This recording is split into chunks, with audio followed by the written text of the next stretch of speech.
Family, what's good with you? Okay, I'm trying to figure out exactly where I'm supposed to position myself. Where my light at? Where my light at? Oh, this has been an interesting week, and I'm looking forward to sharing in detail. In a couple of hours, Jesus Jazz and Dessert Wine at Vespers. We go live at 5:30 Eastern Standard Time, but I wanted to record this video because there are some things that have been happening, and it just feels like everything's just moving in just an accelerated pace. And so whenever I have an opportunity to say, okay, hey, consider this, I want to, drop that and let it land and do what it's going to do. But this week I had I've been wrestling with something.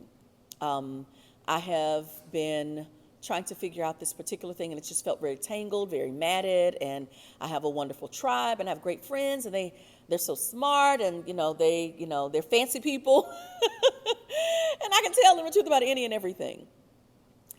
But I also needed to dial into my therapist because my tribe was giving me some good insight, but it was not liberating me in the way that I needed to.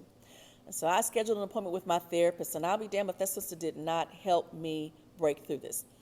Situation was that I was trying to figure out the continuation of like some resources that I was receiving, and I was like, okay, is this for my good? Is this for my distraction? Is this for my destruction?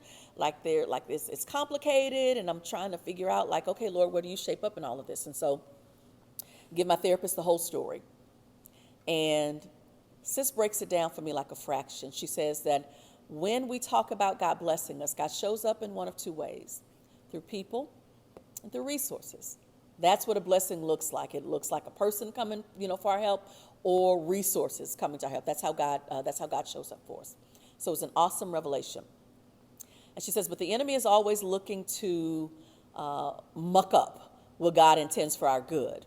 That's what the enemy does. She goes, but there are three things that the enemy never expects to happen. The first is that the enemy will get caught. Never expects that to happen. The distraction that ultimately is about our destruction. The enemy is thinking, okay, I'm good. I'm bunkered underneath. They won't never see it's me. Won't never see it's my handiwork. The enemy never expects to be found out. The second thing she said is that the enemy also never expects to be called out. Always expects us to just kind of like make peace with the resources or with whatever's happened, but never expects to be called out. But that third thing, y'all, it really leveled me, but it liberated me. She said, the third thing is that the enemy never expects for God to go with us, for God to be with us as the enemy is being confronted. It's like, our mother, father is like, we're thinking that we're going to go into this big fight or this situation, and we have to figure out how to handle it on our own. That's when it gets messy, when we try to do it on our own. You take God with you. Show up there with God in tow, and like the Lord is with you, the enemy is like hands off immediately. It was so interesting. And all of the knots and everything just became untangled. Just with that one meeting, with that one conversation, my ability to be able to just be with her. Three things I'm hoping that you will do just to make sure that your life is everything that you intend for it to be, that it is intended to be. First is get you a good therapist. If you find one that does not work, please don't give up on on all therapists because the one didn't work. Keep digging until you find one that works for you, because I promise you, it is worth it, is worth it, is worth it. They are brilliant. They are brilliant sources of insight and wisdom that God has given for us from this context. So get your therapist. The second thing is that every week before I go live with Jesus Jazz and Dessert Wine, part of my practice for prepping for our time together is to do a ritual. And I describe ritual as sacred theater. Now, most times rituals are done in groups or in community, but we're in the middle of a pandemic. And so they're like, what can we continue that it has historically been practiced in community, but the benefits aren't connected to community. It's like the benefits are all in how we receive that particular practice. So the ritual that I do every week is communion. I don't use the church's liturgy. I don't do, any of that. What I do is I say, once again, Lord, I belong to you. God, you are for me particularized in the person of Jesus Christ, who said, listen, FYI, what I'm doing, greater works will you do, Alexis.